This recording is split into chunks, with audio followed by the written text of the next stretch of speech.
Hello, everyone. Welcome to another new series on our topic of political Islam. This is Al Fadi.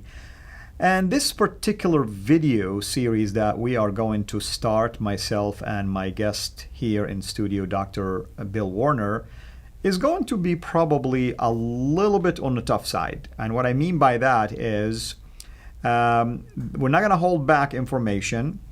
The concept of political correctness is not going to work here this time because we're going to be sharing what we are discovering or uncovering, in this case, from the primary sources of Islam about a very sensitive topic. And the topic is the status of women in Islam. That alone should get everybody's attention. And I say this because I have encountered a number of converts to Islam who are women, by the way. And the first thought that comes to my mind is like, do they even know what Islam teaches about women? Now, I know what's going to happen if I ask a question like this. They are probably going to lecture me on the fact that Islam elevated the status of women. Islam made me a better woman than prior to that. Islam treats me very well, and the list can go on and on and on. Now, I'm not sitting here to say there are no truth to some of these claims that Islam definitely is going to treat a mother, for instance, in a nice way. But what about the treatment of a wife in Islam? What about the treatment of the daughter in Islam? And the list can go on and on and on. You get the idea. But let us take it one show at a time. And we are going to share with you, myself and my guest, Dr. Bill Warner, enough information in this, what I call introductory, basically, series on the topic of women in Islam. And I think by the time we're done, you will get the gist of what we're trying to say. So hang tight, fasten your seatbelt. The ride is going to be really rough pretty soon here. Bill, welcome, my friend.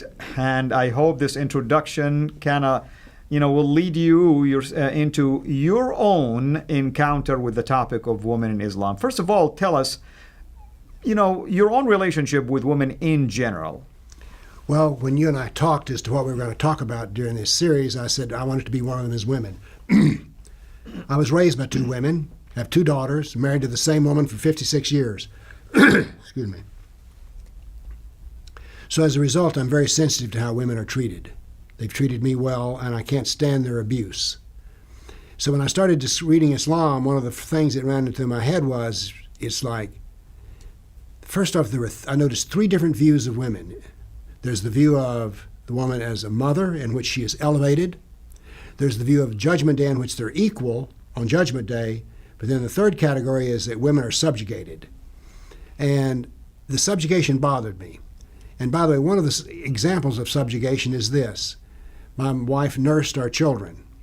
And yet there's a verse in the Quran which says that I, as a male, am supposed to tell her how long the children should be nursed.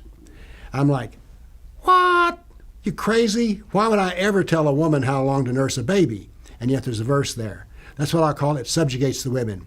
So I got interesting, I like to measure things, and so I says, let's take the Quran, let's take the Hadith, and let's pull out every verse that deals with women and every Hadith that deals with women. And let's put them into four piles. One pile is, it doesn't say anything about women at all, they're just there, neither good, bad, or indifferent. Then the other category is women are subjugated, women are equal, and then women are elevated. So I pulled them all out and I created a bar chart of this. And they're similar but not exactly the same. Let's talk about what elevates women. As a mother, they're elevated. That's right. And on Judgment Day, they can be judged equal to men, but there's a little fine print here in the detail, which is one of the ways they're going to be judged is how well they obeyed their husband. Absolutely. That's one so of the even the criteria. verse of equality contains subjugation. And then the last is just complete subjugation. The most infamous, which we'll have to discuss, is 434. I know which one you're headed to. But I mean, just to add to what Bill mentioned, for instance, let's go to the Quran. The Quran says, mankind fear your Lord, who created you of a single soul, and from it created its mate. That's in the Quran, chapter 4, verse 1. You get the impression right away, Come on, there is equality here, you know? Yes.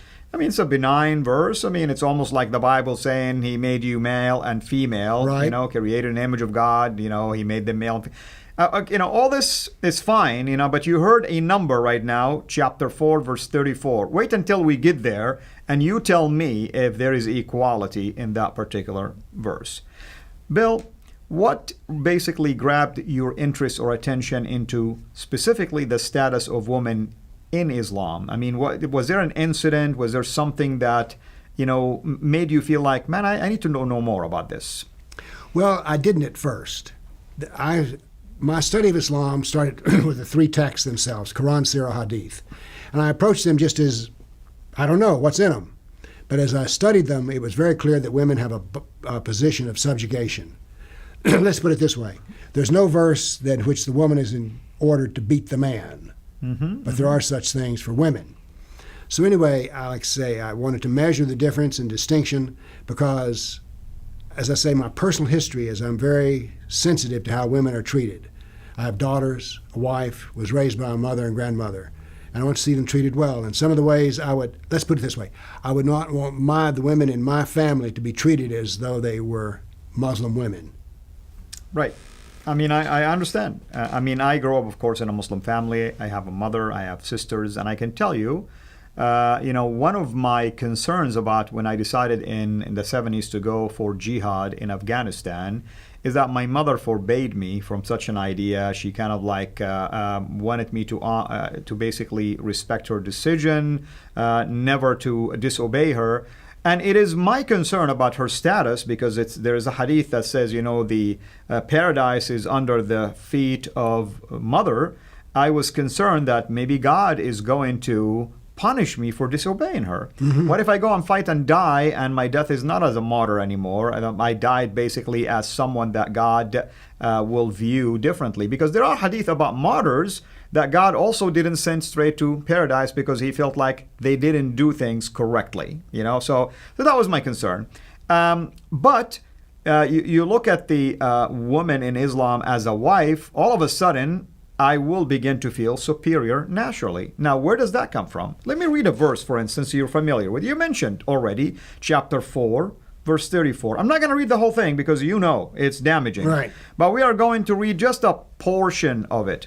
Men have authority over women because Allah has made the one superior to the other. Let's stop right here. You know? How clear can it be? Exactly. That's the beginning of that verse, actually. What did you find in terms of that superiority in your study?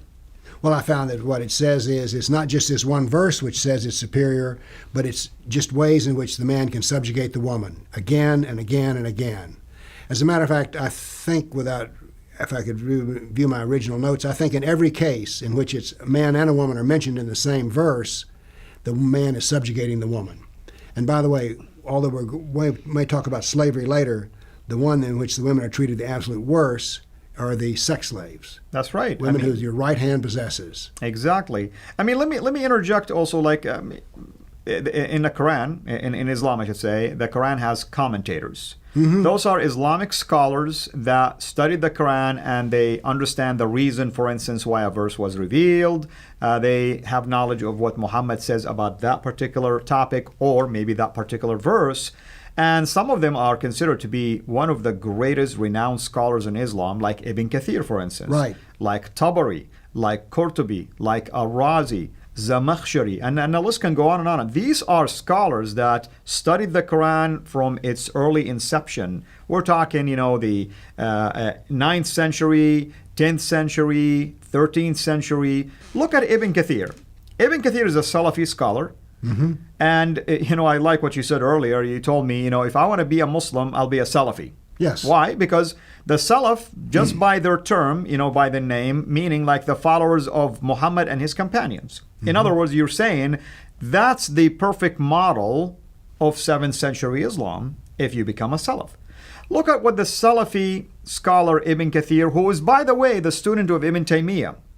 I mean, the name Ibn Taymiyyah is notorious when it comes to jihad and many other rulings concerning how to rebel against ungodly rulers and so on and so forth. Ibn Kathir, in his commentary about chapter 4, verse 34 of the Quran, said, "Men are superior to women, and man is better than woman." A man is better than a woman. Bill, how should a woman feel about something like this? Well, I'd be outraged because most women have met a lot of men, and they don't draw from their conclusion that they're all better than them, as a matter of fact. So if I were a woman, I'd be outraged. Absolutely. I agree with you. You know, you have people like Razi, for instance, Zamakhshari, who, by the way, are not really that hardliner. In their commentary, for instance, on one of the chapters, chapter 4 of the Quran, by the way, is known as the chapter of women. Right, You know, so exactly. you want to learn a lot about women, just go there. Or there is chapter 65, the divorce one, also known as the miniature, woman chapter. You can go there and learn also about the treatment of women during divorce and other things. Look what these supposedly more moderate in their interpretation. They're saying the male share is that of two female. Here is talking about the inheritance. One of the ways that women in Islam, as you know, Bill, which we probably will talk about it in a little bit, that they are inferior to men, that if a father dies, notice I'm not saying parents, woman dies, I'm talking about father. If the father dies and you have one son and one daughter, I'm simplifying it right now, guess who gets the bulk of the share of that inheritance? The man. That's twice as much of his sister. So in his comment about that, this is what he says. The reason why God ordained it this way, Allah ordained it this way, he says, because man is more perfect than the woman in creation. That's interesting. How clear can it be? I mean, we keep coming back to this because sometimes people say, well, it all depends on how you interpret it. No matter how you interpret it, it comes out with a man on top. Absolutely. And, you travel a lot, and you've been involved with the study of Islam, and your own ministry is called the Center for Political Islam. Have you encountered any Muslim men or women who were willing to engage in this dialogue with you, and what has been their view on things like this? Actually, I've never met a Muslim who wanted to discuss women with me, as I think about it. Nor do I know, no, it's never happened in my life. Because I think that for most Muslim males, well, I'm guessing here, so I won't enter into that. I'm just speculation. But we do know that the doctrine is consistent again and again and again. The woman is to be subjugated to the male because he's better than her. Like I say, that's just wrong. Absolutely. And, there is something that comes to my mind real quickly that, in the last maybe a decade or so, there is something called the family court, family Sharia law court, basically. And there is few of those, if you call 80 few, that are found, for instance, in the UK. And recently I came across some articles that are saying that the authority over there are starting to feel troubled by the rulings in there, that they felt like women are not treated justly. Well, wait a minute. This court is applying the teaching of Islam, actually. They're not really coming up with their own ruling. No. They're using the standard procedure Yes. in inheritance, in divorce, in custody. So I find it interesting that sometimes governments in the West, they would allow things like this without understanding what is the teaching going to imply. And in this case, they felt like the treatment of women was unfair, when in fact it's perfectly fair according to the teaching of Sharia law. The question is, whose justice are you talking about? Exactly. Are we talking about the justice of the West, in which men and women are viewed as equal? Or are we talking about the justice of Sharia, in which they're inferior, superior? So it is justice that's being dispensed.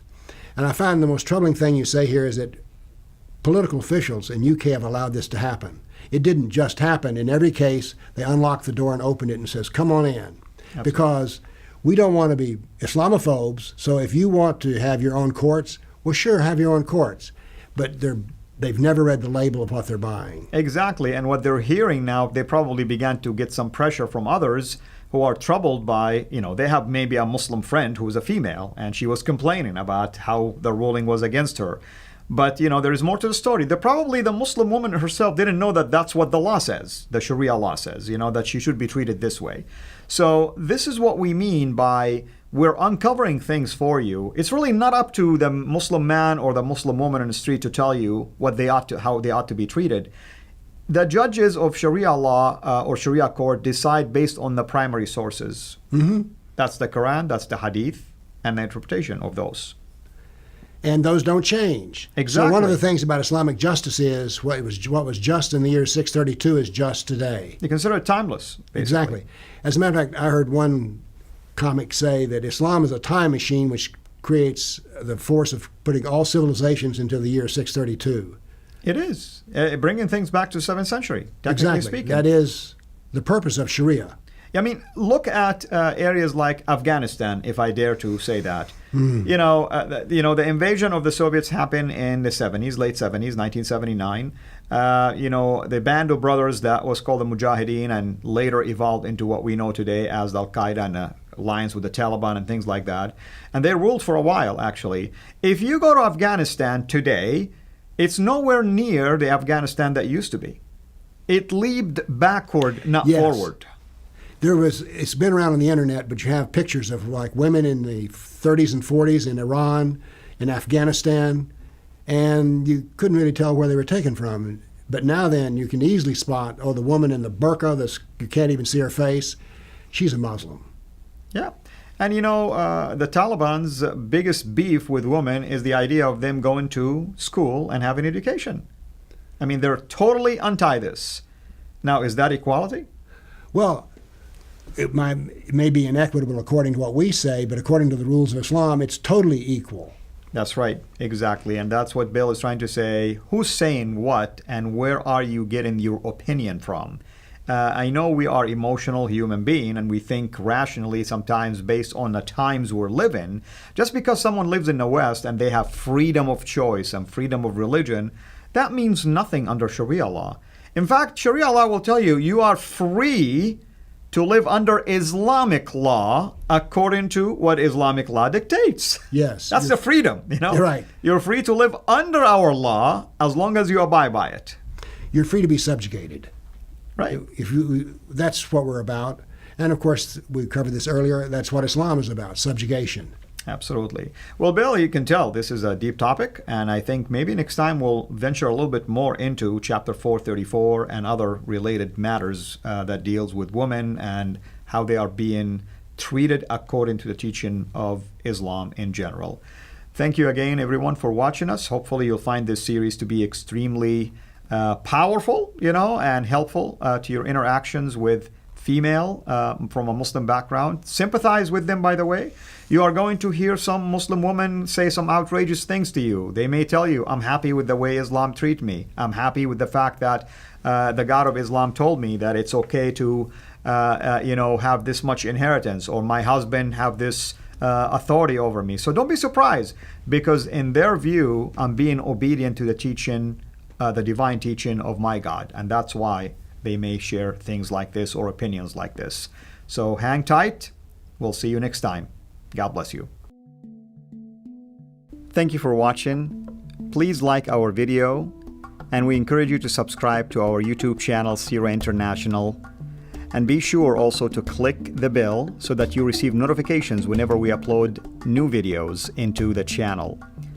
And finally, I like to prayerfully encourage you to become a patron through Patreon. Your giving is much needed, and it will enable us to produce more and more of videos like this so that we can publish them on a weekly basis. So thank you in advance.